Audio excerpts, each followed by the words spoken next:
ओम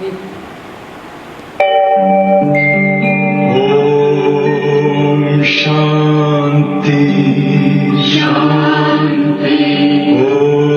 ओम शांति शांति। अंतर मन में ज्योति जगा लो, होगा दूर अंधेरा।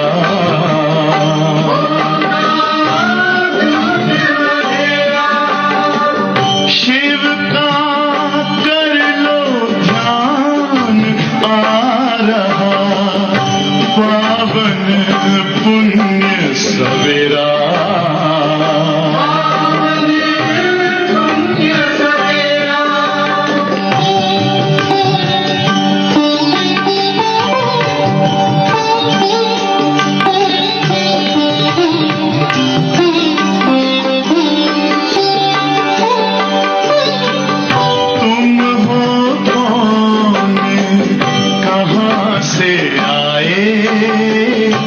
अपने आप को जानो, राजयोग के द्वारा अपना परम पिता पहचानो। इसी राजपथ पर चलकर तुम पालो अपना बसेरा।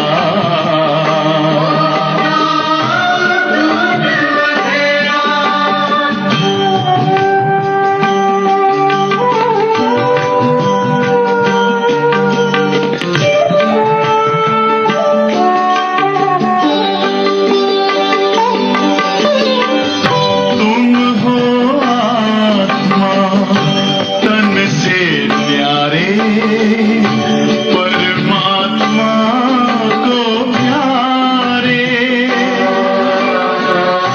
दिव्य गुणों को धारण करके योगी बनो दुलारे। ज्योति बिंदु ही तोड़ेगा ये माया मोह का घेरा।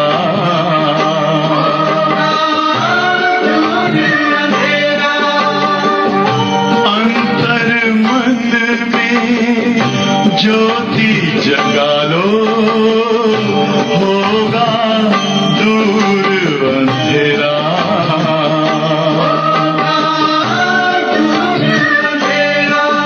ओम शांति ओम शांति ओम शांति।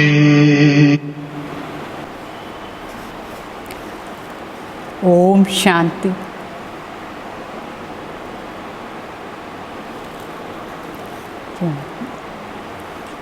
ఈ సాకార్ మురళి. గుడ్ మార్నింగ్ అందరికీ. బాబా తలంపు ఉందా? ఇంకా ఈరోజు బాబా చెప్తారు, मीठे बच्चे देह अभिमान छोड़ देही अभिमानी बनो। देही अभिमानी को ही ईश्वरीय संप्रदाय कहा जाता है। అంటే శివబాబా చెప్తారు, మీఠే బచ్చే దేహ అభిమానాన్ని వదిలేసి ఆత్మ అభిమాని కావాలి, అంటే దేహీ అభిమాని కావాలి. సో దేహీ అభిమాని ఎవరు అవుతారు? వాళ్ళే ఈశ్వరీయ సంప్రదాయంలో ఉన్నారు అని అర్థం. అంటే 3 సంప్రదాయాలు ఉంది. ఒకటి ఆసురీ సంప్రదాయం, ఒకటి ఈశ్వరీయ సంప్రదాయం, ఇంకొకటి దైవీ సంప్రదాయం. సో ఆసురీ సంప్రదాయం అంటే దేహ అభిమానంలో ఉండేవాళ్ళు, అన్ని వికారాలు ఉంటుంది. ఇక్కడ దేహీ అభిమాని, దేహం లేని అభిమానం ఉండాలి. దేహాన్ని అభిమానం కాదు, ఆత్మ అభిమాని. అప్పుడు ఈశ్వరీయ సంప్రదాయం వాళ్ళు ఉన్నారు. మరి సత్యుగంలో దైవీ సంప్రదాయం ఉంటుంది. प्रश्न अड़ुतार बाबा तुम बच्चे अभी जो सत्संग करते हो ये दूसरे सत्संगों से निराला है कैसे అంటే ఇప్పుడు మనం ఇక్కడ సత్సంగం చేస్తాం అయితే ఈ సత్సంగం మరి వేరే సత్సంగం ఇంకా అనేక సత్సంగాలు ఉంది ప్రపంచంలో దానికంటే ఇది ఒక రకమైన స్పెషల్ సత్సంగం ఎట్లా ఇదే వేరే అదే వేరే సత్సంగంలో సో ఈ సత్సంగం చాలా స్పెషల్గా ఉంది ఎట్లా यही एक सत्संग है जिसमें तुम आत्मा अभिमानी आत्मा और परमात्मा का ज्ञान सुनते हो। यहाँ पढ़ाई होती है एम एंड ऑब्जेक्ट सामने हैं। दूसरे सत्संगों में न पढ़ाई होती है न एम एंड ऑब्जेक्ट होती है। అంటే బాబా చెప్తారు వేరే సత్సంగ కంటే ఇది చాలా స్పెషల్గా డిఫరెంట్ సత్సంగ్ ఎట్లా అంటే ఇక్కడ మరి మన ఆత్మ మరి పరమాత్మ ఈ జ్ఞానం వింటాం ఇది చదువు ఇక్కడ చదివేది ఈ చదువులో ఒక లక్ష్యం ఉంటుంది అంటే మనిషి నుంచి దేవత అయ్యే లక్ష్యం దైవీ గుణాలు ధారణ చేసుకునే లక్ష్యం 16 కళా సంపన్న అయ్యే లక్ష్యం సంపూర్ణ నిర్వికారి అయ్యే లక్ష్యం ఉంటుంది అయితే వేరే సత్సంగాలంతా ఈ చదువు లేదు మరి లక్ష్యం కూడా లేదు జీవనంలో అంటే ఇది సత్యమైన పరమాత్మ దగ్గర మనకు సంబంధం ఉండే సత్సంగం ఇది అర్థమైందా దానికి దేనికి తేడా ఇది స్పెషల్ సత్సంగం ఓం శాంతి रूहानी बच्चों प्रति रूहानी बाप समझा रहे हैं रूहानी बच्चे सुन रहे हैं पहले पहले बाप समझाते हैं जब भी तुम बैठते हो अपने को आत्मा समझ करके बैठो ఇక్కడ ఆత్మిక బిడ్డలకు పరం ఆత్మ ఆత్మిక తండ్రి వినిపిస్తారు మొదటి మాట ఏం చెప్తున్నారంటే మీరు ఎప్పుడు కూర్చుంటారో ఇక్కడ కానీ ఇక్కడైనా సరే మీరు ఆత్మ అభిమాని అయ్యి కూర్చోండి ముఖ్యంగా క్లాస్లో కూర్చునేటప్పుడు పూర్తిగా ఆత్మ అభిమాని అయ్యేసి కూర్చోవాలి देह न समझो देश अभिमान को आसुरी संप्रदाय कहा जाता है सो देही अभिमानी होकर के बैठो यह ईश्वरीय संप्रदाय देही अभिमानी को ईश्वरीय संप्रदाय कहा जाता है ईश्वर को देह नहीं है वो सदैव आत्मा अभिमानी है वो है सुप्रीम आत्मा सभी आत्माओं का बाप అంటే రెండు సంప్రదాయాన్ని గురించి బాబా చెప్పినారు దేహ అభిమానిలా ఉంటే ఆసురీ సంప్రదాయం దేహీ అభిమానిగా ఉంటే ఈశ్వరీయ సంప్రదాయం అని చెప్తారు ఈశ్వరుకు దేహం లేదు ఈశ్వర్ ఎప్పుడు నిరాకార జ్యోతి ఆత్మ అభిమానిలా ఉంటారు ఈశ్వర్ అంటే శివ పరమాత్మ परम आत्मा नार्थम सुप्रीम आत्मा सभी आत्माओं का बाप అంటే सर्व आत्मालुगु तंड्री परम आत्मा श्री बाबा सो परम आत्मा अर्थात ऊंचे ते ऊंचे परम आत्मा అంటే श्रेष्ठाति श्रेष्ठ मनुष्य जब ऊंचे ते ऊंचे भगवान कहते हैं तो बुद्धि में आता है वो निराकार लिंग रूप में है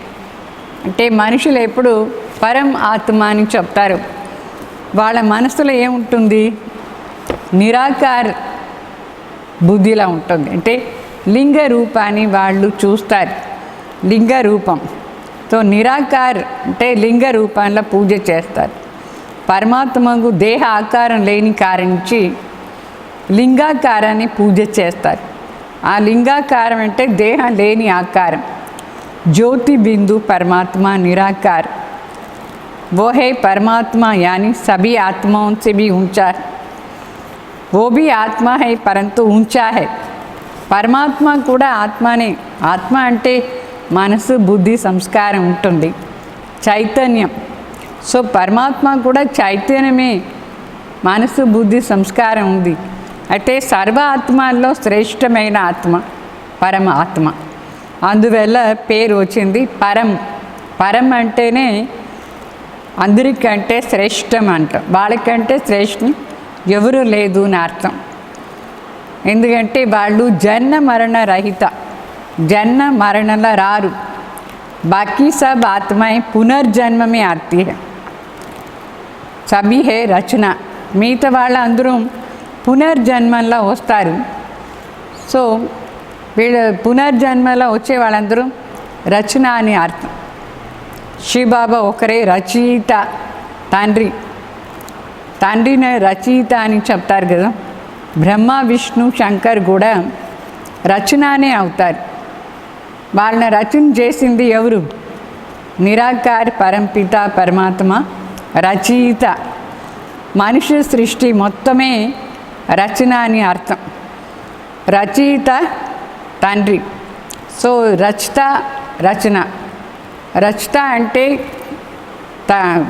రచన చేసేవాడు, మిగతా అందరూ रचना न अर्थ. तो पुरुष को कहा जाता है रचता. स्त्री को अडॉप्ट करते हैं, उसके द्वारा क्रिएट भी करते हैं. అంటే పురుషుని రచయిత అని చెప్తారు. ఇంట్లో కూడా ఫాదర్ని క్రియేటర్ని చెప్తారా లేదా? లౌకిక తండ్రిని కూడా.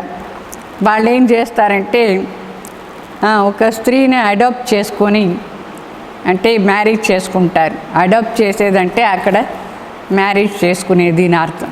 వాళ్ళ ద్వారా బిడ్డల్ని రచన చేస్తారు, మరి పాలన కూడా చేస్తారు. అంటే వాళ్ళు రచన చేస్తారు, బిడ్డలకు జన్మ ఇచ్చేసి పాలన కూడా చేస్తారు. అయితే వినాశం చేయరు. ఏ ధర్మం కూడా అంతే. ఆ ధర్మస్థాపకులు ధర్మాన్ని రచన చేస్తారు, దాని పాలన కూడా చేస్తారు. అయితే వాళ్ళకు ఆ ధర్మాన్ని వినాశం చేసే శక్తి లేదు. మరి బేహద్ తండ్రి, ఎవరినే పరం ఆత్మ అని చెప్తామో వాళ్ళు సర్వ ఆత్మలకు తండ్రి. వాళ్ళు కూడా ఆత్మలాగే బిందు రూపంలో ఉంటారు. ఆత్మ కూడా బిందు రూపం, పరమాత్మ కూడా బిందు రూపం. బాకీ ఇంత పెద్ద లింగం లేదు, చాలా పెద్ద రూపం చూపిస్తారు. పరమాత్మ అంత పెద్ద రూపంలా లేదు, సూక్ష్మాతి సూక్ష్మ జ్యోతి బిందు. అయితే భక్తి మార్గంలో పూజ చేసాని కోసం ఆ పెద్ద లింగాన్ని చూపించినారు. బిందువునే పూజ చేసాని కాదు. అందువల్ల పెద్ద లింగ రూపం చేసి పూజ చేస్తారు. భారతదేశంలో రుద్రయజ్ఞ రచన చేస్తారా లేదా? రుద్రయజ్ఞలో ఏం చేస్తారు? చిన్న చిన్న శాలిగ్రాములు అనేక చేస్తారు, మరి ఒక పెద్ద లింగం చేస్తారు. సో శివలింగం మరి శాలిగ్రామ్ చేసి రుద్రయజ్ఞ చేస్తారు. అంటే అదంతా మట్టితో చేస్తారు మనుషులు యజ్ఞ రచన చేసి. तो उसको रुद्र यज्ञ कहा जाता है. वास्तव में असली नाम है యజ్ఞది పేరు రుద్ర అంటే పరమాత్మ, శివుడు. వాస్తవంగా శివుడు పరమాత్మ వచ్చి ఏ యజ్ఞ రచన చేసినారు? ఆ యజ్ఞ పేరు ఏమి తెలుసా? శివుడు రచన చేసిన యజ్ఞ పేరు అశ్వమేధ రాజస్వ.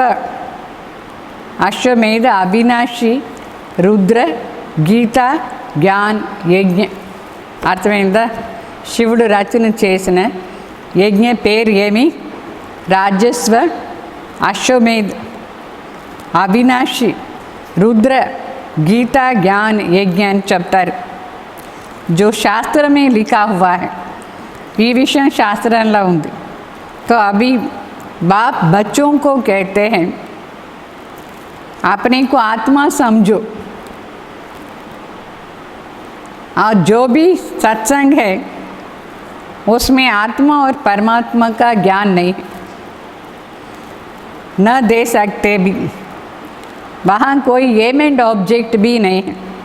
ఇక్కడ ముఖ్యంగా పరమాత్మ చెప్తారు, మీరు స్వయంన ఒక ఆత్మ అని అనుకోండి. వేరే వేరే సత్సంగంలో ఇట్లా మాటలు లేదు. వాళ్ళకు ఆత్మ అంటేనూ తెలీదు, పరమాత్మ అంటే ఎవరు అని తెలీదు. ఇక్కడ పరమాత్మ వచ్చి మనకు ఈ విషయాలంతా నేర్పించి ఒక లక్ష్యం ఇస్తారు. సో तुम बच्चे तो अभी पढ़ाई पढ़ रहे हो, तुम जानते हो आत्मा शरीर में प्रवेश करती है. आत्मा अविनाशी है, शरीर विनाशी है. శరీర్ ద్వారా పార్ట్ బుజాతి హై అంటే ఇప్పుడు మీకు బాగా అర్థమైంది. ఆత్మ అనేది అవినాశి, శరీరం అనేది వినాశం. ఆత్మ ఎప్పుడు శరీరంలో ప్రవేశం అవుతుందో పార్ట్ చేస్తుంది. ఆత్మకు శరీరం ఎందుకు కావాలి? పార్ట్ చేసేదాని కోసం. అందుకే పంచతత్వానికి శరీరం తీసుకుంటుంది. ఆత్మ ఏమో అశరీరి. कहते भी है नंगे आए नंगे जाना है చెప్తారు. పైన ఉండి కింద వచ్చినప్పుడు ఆత్మ ఈ శరీర రూపీ వస్త్రం లేదు దానికి. ఇక్కడ వచ్చి శరీర రూపీ వస్త్రాన్ని ధారణ చేసుకొని పోయేటప్పుడు మరి ఈ వస్త్రాన్ని ఇక్కడే వదిలేసిపోతుంది. అట్లా అని మనుషులు కూడా చెప్తారు. అయితే ఇది బాగా అర్థం చేసుకోవాలి. శరీరం ధారణ చేసుకుంటుంది, మరి శరీరాన్ని వదిలేస్తుంది. ఆత్మ అంటే పార్ట్ అయిపోయిన వెంటనే అది వదిలేస్తుంది. ये बाप बेट बच्चों को समझाते हैं तो वो भी बच्चे जानते हैं ना. भारत में सतयुग था, देवी देवताओं का राज्य था. బాబా చెప్తారు, మీకు ఇది కూడా బాగా తెలుసు. ఇదే భారత్లో సత్యుగం ఉండింది. ఆ సమయంలో దేవీ దేవత రాజ్యం ఉండింది. ఒకే ధర్మం ఉండింది, ఒకే భాష ఉండింది, అన్నీ ఒకటే ఉండింది. మొదట్లో భారతదేశంలో దేవీ దేవత రాజ్యం ఉండేటప్పుడు అప్పుడు భారతవాసీలు మాత్రమే ఉన్నారు, వేరే ధర్మం వాళ్ళే లేదు. అయితే భారతవాసీలకు ఈ సమాచారం తెలీదు. మన ధర్మం మాత్రమే మొదట్లో ఉండింది. దాని పేరు ఆది సనాతన దేవీ దేవతా ధర్మం. అట్లా అని రచయిత హై బేహద్ కా బాప్, वही रचना के आदि मध्य अंत को जानते हैं. आदि कहा जाता है शुरू को, मध्य अर्थात बीच. అర్థమైందా? ఆది మధ్య అంత్ ఈ డ్రామాది. ఆదిలో అంటే స్టార్టింగ్లో అని అర్థం. మొదట్లో సత్యుగం ఉండింది. తర్వాత మధ్యలో ద్వాపర యుగం. ఈ అంతు సమయంలో కలియుగ అంతులో మరి ఇప్పుడు పరమాత్మ వచ్చినారు. సో ఆదిలో సత్యుగం ఉండింది. ఎట్లా ఇప్పుడు ఒక రోజు స్టార్ట్ అవుతుంది. ఒక రోజు ఆదిలో ఏముంటుంది? సూర్య ఉదయం అయితే అప్పుడు దినం స్టార్ట్ అవుతుంది. ఆది మరి మధ్య అవస్థ మధ్యాహ్నం, మరి అంత్ సాయంకాలం అయిపోతుందా లేదా? ఒక రోజుకు ఎట్లా ఆ విధంగా ఈ సృష్టి చక్రంలో పగలంటే సత్యుగం, సత్యుగ త్రేత వరకు పగల్లా ఉంటుంది. తర్వాత అది వండర్ఫుల్ స్వర్గం, అది వండర్ ఆఫ్ ది వరల్డ్ అని చెప్తారు. స్వర్గం సత్యుగ త్రేత రెండు చేరి తర్వాత ఏమవుతుంది? యుగం మారిపోతూ ఉంటుంది. స్వర్గంగా ఉండేటప్పుడు ఇదే భారతదేశంలో లక్ష్మీనారాయణ రాజ్యం చేస్తూ ఉంటారు. మన భారతవాసులకు ఈ విషయం కూడా తెలియదు. లక్ష్మీనారాయణ రాజ్యం చేస్తూ ఉంటారా లేదా సత్యయుగం ఉండినప్పుడు? ఇప్పుడు వాళ్ళందరూ ఏమైనారు? ఎక్కడ పోయినారు? భారత్ ఇప్పుడు ఏమైంది అంటే వాళ్ళ రాజ్యం ఉండేటప్పుడు స్వర్గాన్ని చెప్పినారు. ఇప్పుడు ఈ కలియుగ అంతు సమయంలో భారత్ ఎట్లా ఉంది? అంతు సమయంలో नरकन लागा ఉంది. तो बाप कहते हैं तुम अपने को आत्मा समझो, हम फर्स्ट क्लास आत्मा है. इस समय मनुष्य मात्र सब देहाभिमानी, तो बाप आत्मा अभिमानी बनाते हैं. బాబా చెప్తారు ఈ సమయంలో మనుషులందరూ దేహ అభిమానిలా ఉన్నారు. మన ఇప్పుడు ఆత్మ అభిమాని కావాలి.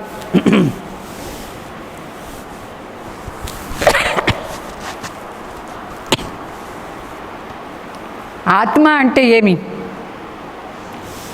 ఎవరినైనా అడగండి ఏం చెప్తారు ఆత్మ అంటే. అది కూడా శివబాబా వచ్చి మనకు చెప్తారు. ఆత్మ అంటే ఒక చైతన్య శక్తి, మనసు, బుద్ధి, సంస్కారం ఉంటుంది. అంటే వాళ్ళు ఏం చెప్తారు, భృక్టి మధ్యలో ఒక నక్షత్రం మెరుస్తూ ఉంది, అది కూడా అద్భుతమైన నక్షత్రం మెరుస్తూ ఉంది చెప్తారు. ఎట్లా అది దాంట్లోనే ఆత్మ చిన్న జ్యోతి బిందు, దాంట్లో అన్ని పార్ట్ నిండి ఉంటుంది. ఇట్లా ఈ విషయం మనుషులకు సరిగ్గా తెలియదు. ఆత్మలోనే పార్ట్ అంతా నిండి ఉంది. అభి तुमको बाप ने समझाया है, तुम भारतवासियों को 84 जन्म का पार्ट, అంటే భారతవాసులకు 84 జన్మాని పార్ట్ ఉంటుంది. భారత్ చాలా శ్రేష్టమైన ఖండం. మనుషులందరూ ఈ భారత్లో ఉండేటప్పుడు మొదట్లో చాలా శ్రేష్టంగా ఉంటుంది. ఈ భారతదేశమే అందరి కోసం ఒక తీర్థస్థానం. ఎందుకంటే స్వయం సద్గతి దాత భగవాన్ ఇక్కడ అవతరణ అవుతారు. ఇదే భారతదేశంలో సద్గతి దాత పరమాత్మ అవతరణ అయ్యి అందరికీ సద్గతి అనేది ఇస్తారు. అంటే ఈ భారతదేశంలో ఇప్పుడు అందరిలో ఏముంది, మొత్తం ప్రపంచంలోనే ఏముంది, రావణ్ రాజ్యం అంటే ఆసురీ రాజ్యం. కామ్, క్రోధ్, మోహలోభ, అహంకారం, ఈర్ష, ద్వేషం అంతా ఉంది. అంటే ఇదే రాజ్యం చేస్తూ ఉంది. ఇప్పుడు పరమాత్మ వచ్చి దీని నుంచి విడిపిస్తారు మాన్ని. మనుషు అంటే ఇప్పుడు మనుషులే, కానీ వాళ్ళ లోపల ఏముంది, ఆసురీ గుణాలు ఉంది. ఇది కూడా మనుషులకు తెలియలేదు. భారత్లో మొదట్లో దేవీ దేవతా ధర్మం ఉండింది. వాళ్ళే పునర్జన్మం తీసుకొని ఇప్పుడు ఈ విధంగా సాధారణ మనిషి అయిపోయినారు. వాళ్ళ లోపల ఆసురీ లక్షణాలు. అయితే ఈ భారతవాసులు మొదట్లో దేవతలుగా ఉంటుంది, తర్వాత వాళ్ళే క్షత్రియ, వైశ్య, శూద్ర ఈ విధంగా పునర్జన్మం తీసుకొని వస్తూ ఉంటుంది.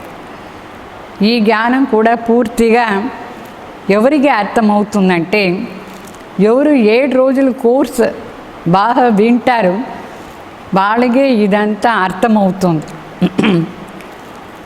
అయితే పతిత బుద్ధినే పావన్ బుద్ధిగా చేస్తారు. ఈ 7 రోజుల కోర్సు వింటే అశుద్ధ బుద్ధి శుద్ధ బుద్ధి పవిత్రంగా అయిపోతుంది, పావన్ బుద్ధిగా. లక్ష్మీనారాయణ మొదట్లో చాలా పావన్గా ఉంటుంది. వాళ్ళ రాజ్యంలో అందరూ పవిత్రంగా ఉంటుంది. వాళ్ళ రాజ్యం భారత్లోనే ఉండింది. ఆ సమయంలో ఏ వేరే ధర్మమే లేదు. క్రిస్టియన్స్ లేదు, ముస్లిమ్స్ లేదు, బుద్ధిస్ట్ లేదు, వేరే ధర్మాలు ఎవరూ లేదు. మన భారత్లో ఆది సనాతన్ దేవీ దేవతా ధర్మం భారతవాసులు మాత్రమే ఉండేది. ఇప్పుడు కూడా కలియుగ వినాశం అయిన తర్వాత ఆ ధర్మమై ఉంటుంది. మనమే ఉంటాం, అర్థమైందా? మన రాజ్యంలో మనమే ఉంటాం. తో భారత్ ఎంత సౌకారుగా ఉండింది మొదట్లో భారతదేశంలో ఉండే వజ్రాలు, బంగారు అదంతా ఎంత ఎక్కువ ఉండింది. तो हीरे जवाहरों की महल थे. फिर रावण राज्य में पुजारी बने. फिर भक्ति मार्ग में मंदिर आदि बनाते हैं. తర్వాత ద్వాపర యుగం నుంచి మనం ఎప్పుడు మందిర్ అంతా చేస్తాము, బంగారు విగ్రహాలంతా పెట్టి చేస్తున్నాం. ఇప్పుడు కూడా ఎన్ని దేవాలయంలో ఉంది, అక్కడ బంగారం ఉంటుంది. తిరుపతిలో కానీ, పద్మనాభేశ్వర టెంపుల్ కానీ, ఇట్లా అనేక మందిర్ ఉంది. ఇప్పుడు వరకు కూడా అక్కడ బంగారు, వెండి, వజ్రాలు, రత్నాలు ఏమంతా ఉంది. అంటే ఒకప్పుడు భారతదేశం చాలా షౌకారు. తర్వాత మందిర్ కూడా చాలా బాగా చేసినారు. సోమనాథ్ మందిర్ ఎంత షౌకార్, వజ్రలింగం ఉండింది, సత్యమైన వజ్రలింగం. మందిర్ అంతా బంగారుతో చేసి ఉంటారు. ఒక్క మందిర్ కాదు, ఎన్ని ప్రకారమైన మందిర్ చేసినారు భారత్. ఎంతమంది రాజ్యాలు అంత మందిర్లు కూడా ఎక్కువ చేసినారు. అంటే ఒకప్పుడు మన భారతదేశంలో మందిరం అంతా బంగారుతో కట్టినారు. దాంట్లోపల ఉండే విగ్రహాలంతా కూడా బంగారుతో, వజ్రంతో బాగా అలంకారం చేసి పెట్టి ఉంటారు. అయితే ఆ సోమనాథ్ మందిర్లో ఏమైంది, అన్ని శివాలయంలో ఉండే బంగారు, వజ్రాలు ఇదంతా మొహమ్మద్ గజ్నీ దొంగతనంగా తీసుకుపోయినాడు.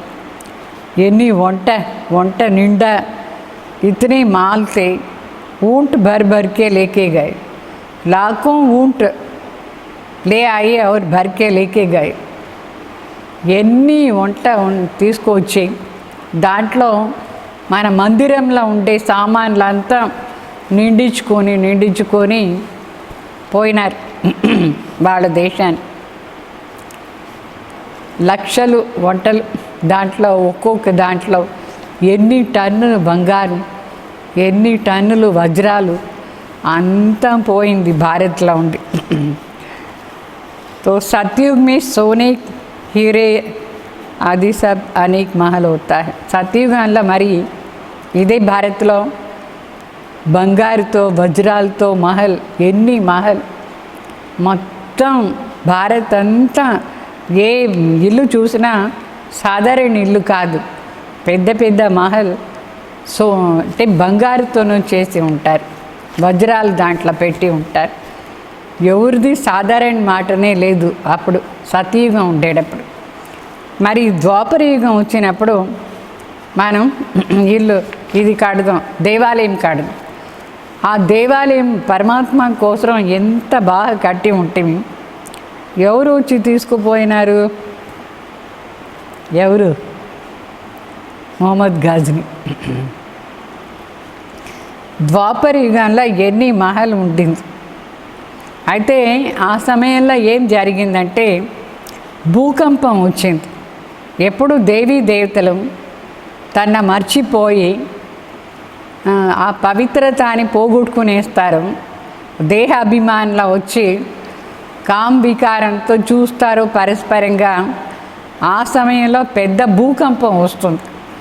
ఆ భూకంపంలో అన్నీ కిందుగా వెళ్ళిపోయింది. రావణ్ రాజ్యంలో ఏముంటుంది? రావణ్ కోయి సోనికా లంక అక్కడ కింద భారతదేశానికి కింద ఉంది కదా, అదేమి బంగారు లంక కాదు. అయితే రావణ్ రాజ్యంలో ఏం బంగారు మనకు ఉండిందో, ద్వాపర యుగం నుంచి ఏం ఉండిందో దాంట్లో మనం మందిరంతం చేసాం.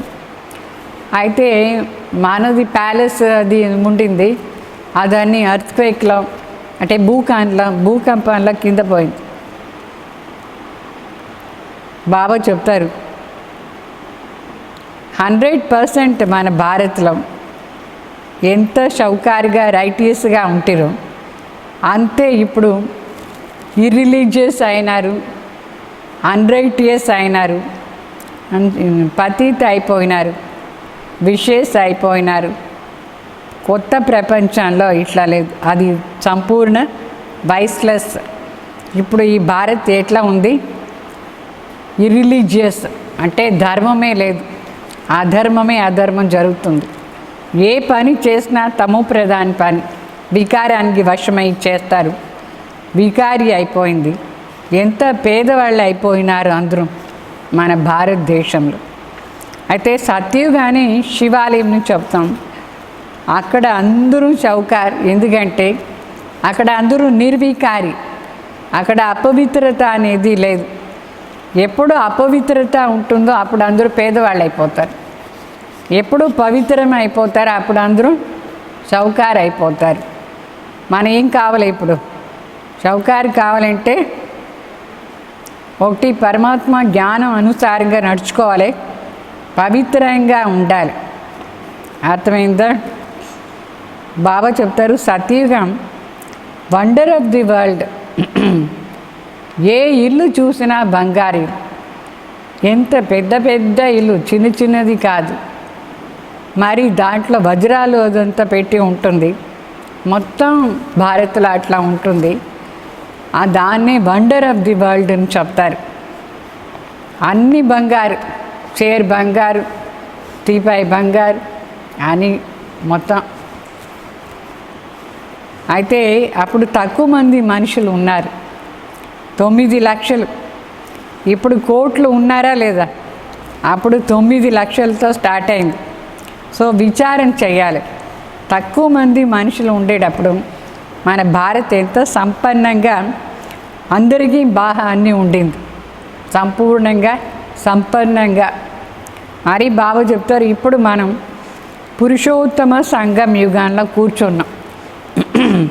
ఇక్కడ ఏం చేశానికి కూర్చున్నారు? పురుషోత్తమ సంఘం యుగంలో ఇక్కడ తండ్రి వచ్చినారు మన పురుషోత్తమంగా చేసడానికి, పారిశుద్ధిగా చేసడానికి మనకు జ్ఞానం ఇస్తూ ఉన్నారు. तो बाप मनुष्य से देवता बनाने के लिए यहाँ आए. तुम्हें सुमत देते हैं. सुमत అంటే మంచి మతం ఇస్తారు బాబా. మన శ్రీమతం అంటే సుమత్ అంటే మంచి మతం. तो बाप की मत पर चलना है. तो इसलिए कहते हैं तुम्हारी गत मत न्यारी है. इसका भी अर्थ कोई नहीं समझते. అంటే ఎవరికి అర్థమైందో వాళ్ళే పరమాత్మ చెప్పినట్టుగా నడుచుకుంటారు. అంటే సుమత్ అనుసారంగా. ఎవరు దాని అర్థం చేసుకోలేదు, లాస్ట్లో వాళ్ళు చెప్తారు నీ మతి నీ గతి నీకే తెలుసు అట్లా అని. తండ్రి ఏమో మనకు ప్రతి ఒక్క విషయం స్పష్టంగా బాగా చెప్పి శ్రేష్టమైన మతం ఇస్తారు. దేనికోసం ఇస్తారు? మన దేవత చేసానికోసం శ్రేష్టమైన మతం ఇస్తారు తండ్రి. ఇప్పుడు కలియుగం పూర్తి అయిపోతుంది. ఈ కలియుగం వినాశం అయిపోయిన తర్వాత ఏమి? సత్యుగం. ఇప్పుడు మన కంటి ముందు కలియుగాని వినాశం నిలుస్తూ ఉంది. ఏ టైంలో ఏమవుతుందో, ఏ టైంలో 3వ ప్రపంచ యుద్ధం జరుగుతుంది, వరదలు వస్తుంది, భూకంపం వస్తుంది, ఇంకా ఏమేం పంచతత్వాలు కూడా భయంకరంగా తన రూపం చూపిస్తుంది. అగ్ని భయంకర రూపం చూపిస్తుంది, అన్ని కాల్ చేస్తుంది. వర్షం వచ్చి వరదలు వస్తూ ఉంటుంది. ఇప్పుడు ఇంకా కొంచెం టైంలో ఇదన్నీ జరుగుతూ ఉంది. ఇప్పుడైతే మనుషులు కుంభకర్ణ నిద్రలా నిద్రపోతూ ఉన్నారు. మన ఈ జ్ఞానం చెప్పి ఎంత చెప్పినా వాళ్ళు లేచలేదు. పరమాత్మ వచ్చిన సమాచారం అందరూ తెలుసుకోవాలి. తో వాళ్ళు ఏం చెప్తారు? శాస్త్రాల్లో ఏం రాసి పెట్టినారు? శాస్త్రాల్లో ఏం రాసి పెట్టినారు? కలియుగం ఇప్పుడే వినాశం కాదు, ఇప్పుడే పుట్టిన బిడ్డ, ఇంకా 40,000 సంవత్సరాలు ఉంది. అట్లా మాటలు విని ఆత్మ కుంభకర్ణ నిద్రలా నిద్రపోదా ఉంది. అంటే అజ్ఞాన నిద్ర, 3వ నేత్రం తెరిచేదే లేదు. 84 లక్ష యోనిలు అనుకున్నారు వాళ్ళు. అందువల్ల వాళ్ళకు కల్పాని ఆయుష్ కూడా సరిగ్గా తెలీదు. 84 లక్ష యోనిల్లో మనిషి ఆత్మ పోదు. మనిషి ఆత్మ మనిషి శరీరమే తీసుకుంటుంది 84. మరి అది కూడా దేవతగా ఉండి క్షత్రియ వైశ్య శూద్ర మళ్ళీ బ్రాహ్మణ్ మరి దేవత అవుతుంది. ఇట్లా మనిషి ఆత్మలు జన్మం తీసుకునేది. 5,000 సంవత్సరంలో 84 జన్మాలు అంతే. 84 లక్షలు లేదు. అట్లా చూస్తే ఇక చక్రానికి ఎంత టైం పడుతుంది? అది తప్పు. అందుకే బేహద్ తండ్రి వచ్చి మనకు అన్ని వేదశాస్త్రాన్ని సారం చెప్తారు.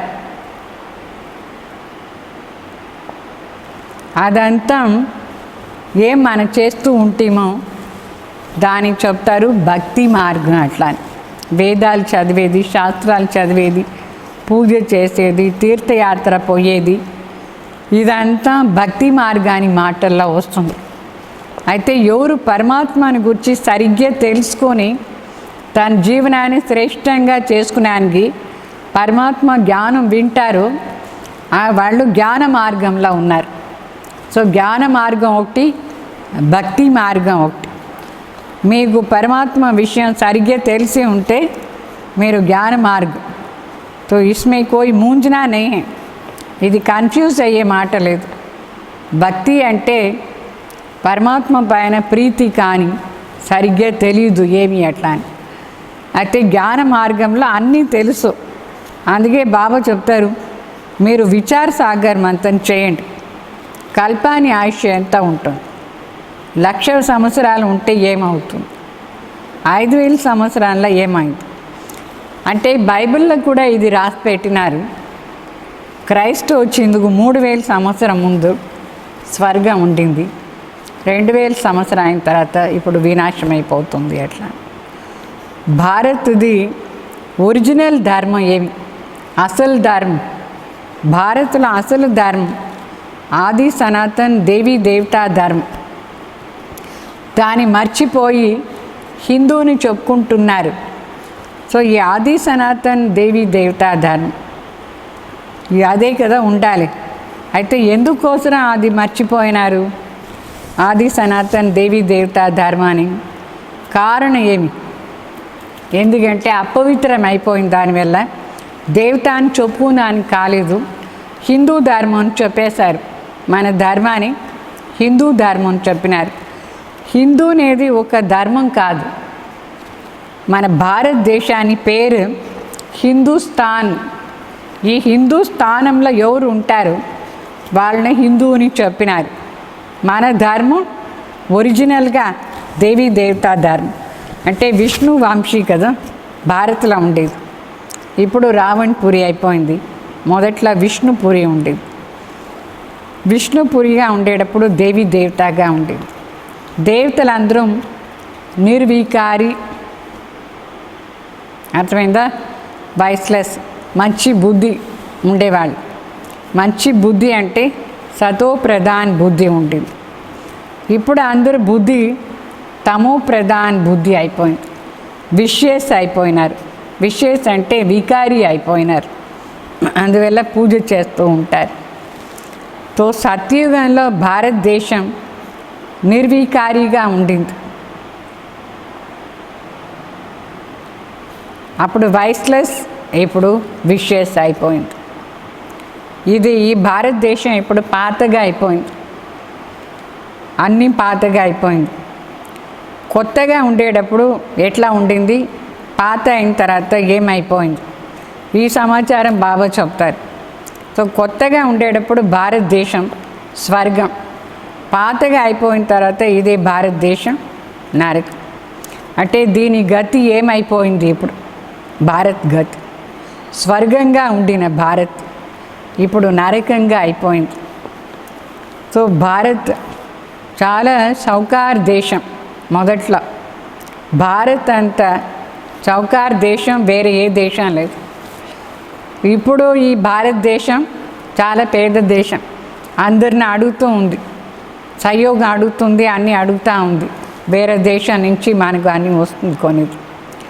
तो प्रजा से भी भीख मांगती है, सबसे भीख मांगती रहती है. ఇప్పుడు ఉండే రాజ్యంలో ఎట్లా ఉన్నారు? ప్రజల దగ్గర ఉండి కూడా అడిగేవాళ్ళు, అందరి దగ్గర ట్యాక్స్ రూపంలో ప్రజల దగ్గర ఉండి తీసుకుంటారా లేదా? సో ఇది కూడా ఒక రకంగా అడిగేదే. తో సమझने की बातें हैं. ఇదన్నీ అర్థం చేసుకోవాలి. ఎట్లా మన భారతదేశం ఒకప్పుడు ఎంత షౌకార్, ఇప్పుడు ఎంత పేద దేశం. ఇప్పుడు రాజ్యం చేసేవాళ్ళు ప్రజల డబ్బుల పైన ఆధారంతో ఉన్నారు. ప్రజల దగ్గర ట్యాక్స్ రూపంలో డబ్బులు తీసుకుంటారు. तो आज के देह अभिमानी मनुष्य को थोड़ा पैसा मिला तो समझते हम स्वर्ग में बैठे. అయితే కొంచెం ఏమో డబ్బులు ఎక్కువ ఉంటే సరి అనుకుంటారు స్వర్గంలో ఉన్నాం అట్లా అని. ఇప్పుడు ఏమీ స్వర్గం లేదు. దీని స్వర్గాన్ని ఎందుకు చెప్పారంటే ఇప్పుడు అందరూ తమో ప్రధాన బుద్ధి వాళ్ళు. అందుకే బాబా చెప్తారు, మీరు పారిస్ బుద్ధి కావాలంటే, మీ బుద్ధి సతో ప్రధాన్ కావాలంటే 7 రోజులు బట్టీలో కూర్చోవాలి. 7 రోజులు ఎప్పుడు బట్టీలో కూర్చుంటారు అప్పుడు పతిత్ బుద్ధి పావన్ బుద్ధిగా అయిపోతుంది. ఇక్కడ మరి ఎవరెవరు పవిత్రంగా ఉండేదానికి ప్రతిజ్ఞ చేస్తారు వాళ్ళే పరమాత్మ వచ్చిన సమయంలో మధుబన్లో అలౌ చేస్తారు. మిగతా పతితున నాట్ అలౌ చేయరు. ఎక్కడ? మధుబన్లో. అది కూడా పరమాత్మ వచ్చిన సమయం. अभी तुम पुरुषोत्तम संगम युग पर बैठे हो, जानते हो बाबा हमको ऐसे पुरुषोत्तम बनाते हैं. ये सच्ची सत्यनारायण की कथा है. ఇప్పుడు మన పురుషోత్తమ సంగం యుగంలో ఉన్నాం. బాబా వచ్చి మన పురుషోత్తమంగా చేస్తారు. ఇది సత్యమైన సత్యనారాయణ కథ మనకు వినిపిస్తారు. అంటే బాబా సత్యం, పరమాత్మ సత్యం. మన సత్యంగానే నర్నించి నారాయణ చేసేదానికోసం ఈ రాజయోగం నేర్పిస్తారు. జ్ఞానం తండ్రి ఒక్కరి దగ్గరే ఉంది, వేరే ఎవరి దగ్గర కూడా ఈ జ్ఞానం లేదు. పరమాత్మ ఒక్కరిని మాత్రమే జ్ఞాన సాగర్, శాంతి సాగర్, పవిత్రత సాగర్ని చెప్తారు. ఇదంతా పరమాత్మ మహిమ. ఈ మహిమ మనుషులది కాదు. సో दूसरी कोई की महिमा नहीं हो सकती. దేవతల మహిమ వేరే. దేవతల మహిమ ఏమి? సర్వగుణ సంపన్న, 16 కళా సంపూర్ణ నిర్వికారి, మర్యాద పురుషోత్తం, నష్టమోహ స్మృతి స్వరూప్. ఇదంతా దేవతల మహిమ. పరమాత్మ మహిమ అన్నిట్లో సాగర్, శాంతి సాగర్, ప్రేమ్ సాగర్, ఆనంద సాగర్, జ్ఞాన సాగర్, సర్వశక్తిమాన్. ఇది పరమాత్మ మహిమ. సో పరమ ఆత్మ వేరే, దేవాత్మలు వేరే. ఇప్పుడు కృష్ణ వాచ అని చెప్పకూడదు. భగవాన్ వాచ అంటే భగవాన్ ఎవరు? నిరాకార్ జ్యోతి. కృష్ణ మరి 84 జన్మం తీసుకొని వచ్చినారు. కృష్ణని మొదట్లో సూర్యవంశీగా ఉండి మళ్ళీ చంద్రవంశీ, వైశ్యవంశీ, ఇప్పుడు లాస్ట్లో ఇట్లా వచ్చేసి ఇప్పుడు పరమాత్మ జ్ఞానం వింటూ ఉన్నారు కృష్ణ ఆత్మ. సో కృష్ణ ఆత్మ పునర్జన్మలో వస్తుంది, 84 జన్మం తీసుకుంటుంది. ఇప్పుడు మరి పరమాత్మ ఏం చెప్తారు? భారతదేశానికి చడ్తీ కళ, చడ్తీ కళ, ఉతర్తీ కళ అంటే ఎక్కే కళ రాజయోగం ద్వారా పరమాత్మ వచ్చి నేర్పిస్తారు. ఆ యోగం ద్వారా ఉతర్తీ కళ అంటే మనం రోజు రోజు కింద వచ్చేసాం. సతయుగం నుంచి కలియుగం వరకు అది ఉతర్తీ కళ. ఇప్పుడు సంగం యుగం నుంచి సతయుగానికి పోవాలి, చడ్తీ కళ. అర్థమైందా? జ్ఞాన్, భక్తి, వైరాగ్యం అట్లా అని చెప్తారు. మూడు మాటలు ఉంది. జ్ఞానం ఆధారంలో మన అన్ని విషయాలను తెలుసుకొని ఏమవుతుంది? చడ్తీ కళ అవుతుంది. తర్వాత భక్తి చేస్తాం, కింద వస్తూ ఉంటాం. మళ్ళీ మనకు అన్ని వైరాగ్యం వచ్చేస్తుంది. లాస్ట్లో వైరాగ్యం. అర్థమైందా? సత్యుగంలో యథా రాజా రాణి తథా ప్రజ అందరూ పవిత్రంగా ఉంటారు, బుద్ధిశాలిగా ఉంటారు. అక్కడ ఎవరు మినిస్టర్లు పెట్టుకోరు. వజీర్ నహీ. వజీర్ అంటే మినిస్టర్. సత్యుగాని రాజారాణికు ఎవరు మినిస్టర్లు, మంత్రులు ఉండరు. ఇప్పుడు రాజారాణి లేదు, అందరూ ఏమి మంత్రులు. సత్యయుగంలో రాజారాణిలు మాలిక్, వాళ్ళకంటే పైన ఎవరు లేదు. అక్కడ మంచి బుద్ధి ఉండే వాళ్ళు ఉంటారు. ఒక మంత్రి అవసరం లేదు సలహా ఇచ్చేదాని కోసం. అక్కడ మంత్రిన మాటనే లేదు సత్యయుగంలో. భారత్ అంత పవిత్ర దేశం వేరే ఏ దేశం లేదు. భారత్ మహాన్ పవిత్ర దేశంగా ఉంది, మహాన్ తీర్థస్థానంగా ఉంది. ఇప్పుడు మహాన్ తీర్థస్థానం భారత్. అయితే చూస్తే అక్కడ కలియుగంలో నరకంలాగా అయిపోయినారు మనుషులు, అందరూ నరకవాసులు అయిపోయినారు. ఇప్పుడు పరమాత్మ వచ్చి అందరినీ స్వర్గవాసిగా చేస్తారు. अच्छा मीठे मीठे सिखिल दे बच्चों प्रति माता पिता बाप दादा का याद प्यार और गुड मॉर्निंग. रूहानी बाप की रूहानी बच्चों को नमस्ते. हम रूहानी बच्चों की रूहानी बाप दादा को याद प्यार गुड मॉर्निंग नमस्ते नमस्ते. हमारी धारणा कोसरम मुख्य सार. एक बाप की सुमत पर चलकर मनुष्य से देवता बनना है.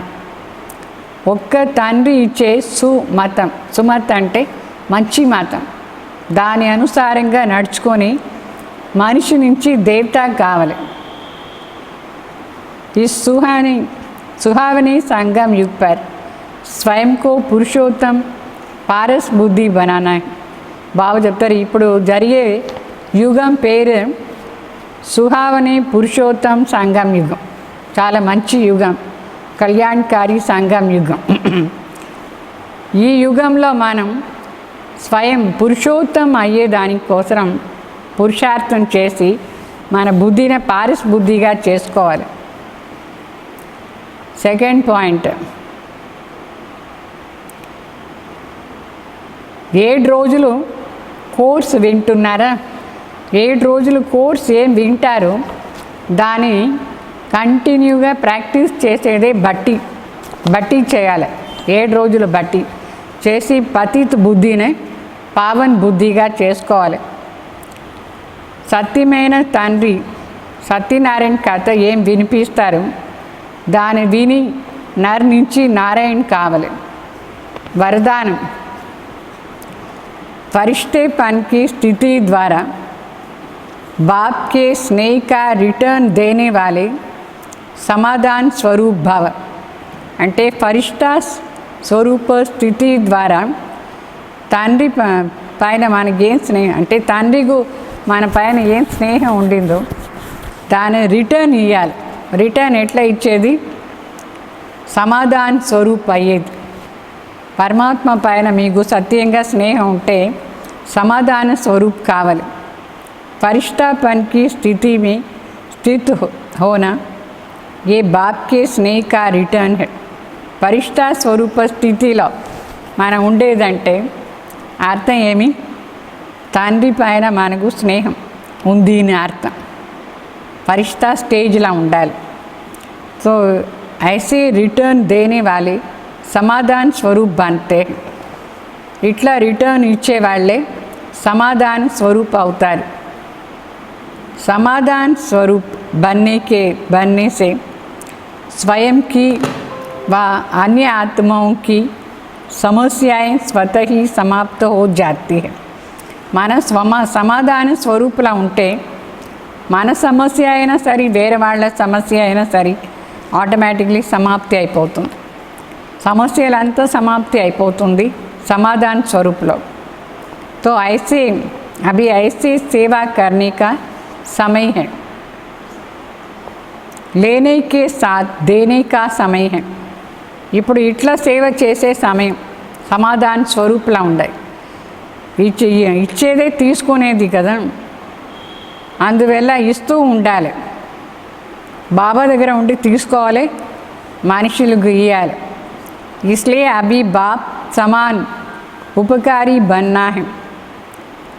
पुकार सुन करके अपने फरिश्ता स्वरूप द्वारा उन आत्माओं के पास पहुंच जाओ और समस्या उनसे तकी हुई आत्माओं की థకాన్ ఉతారు.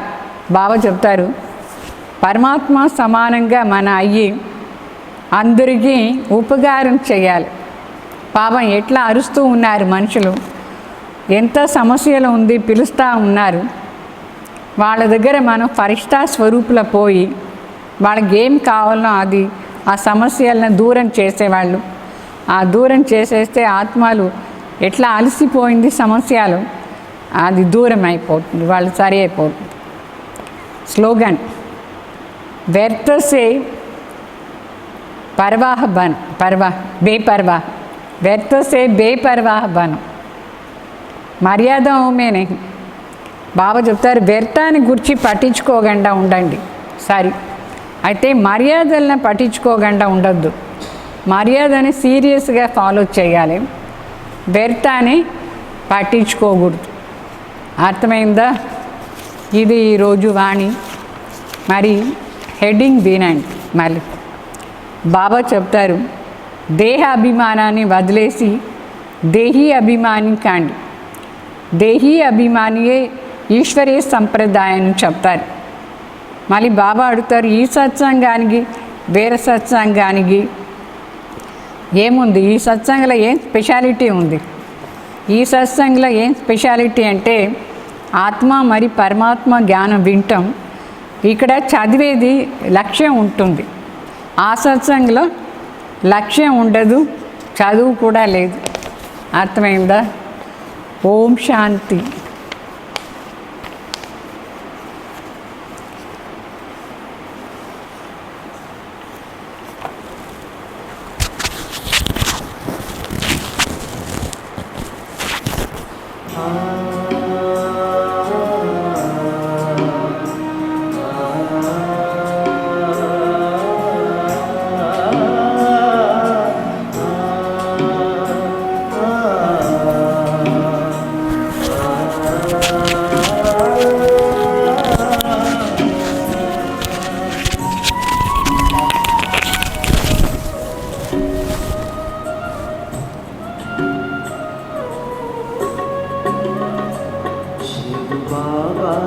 जिसका संबंध है उसे हरदम आनंद ही आनंद है।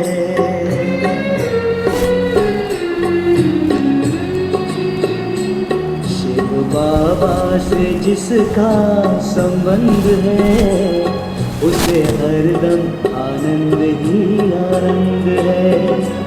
उसे हरदम आनंद ही आनंद है। उसे हरदम आनंद ही आनंद है। शिव बाबा से जिसका संबंध है उसे हरदम आनंद ही आनंद है।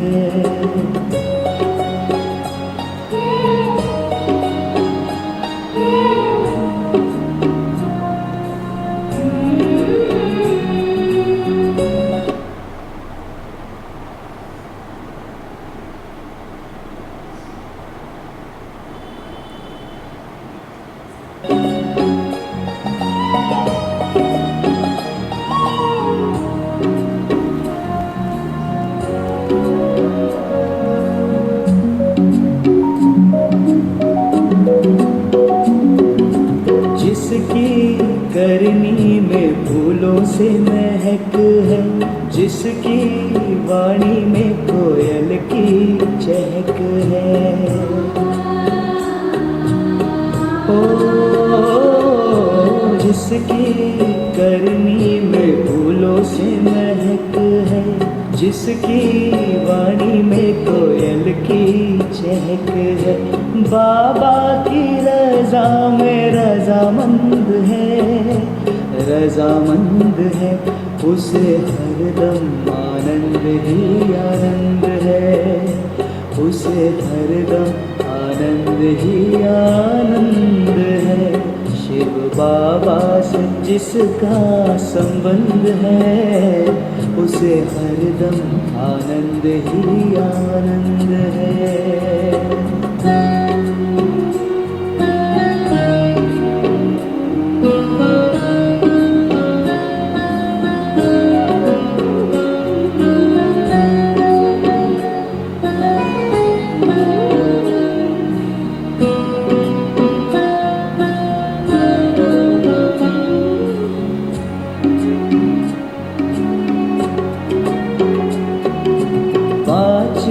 विकारों को दूर भगाए, सुख ही सुख सदा जीवन में पाए।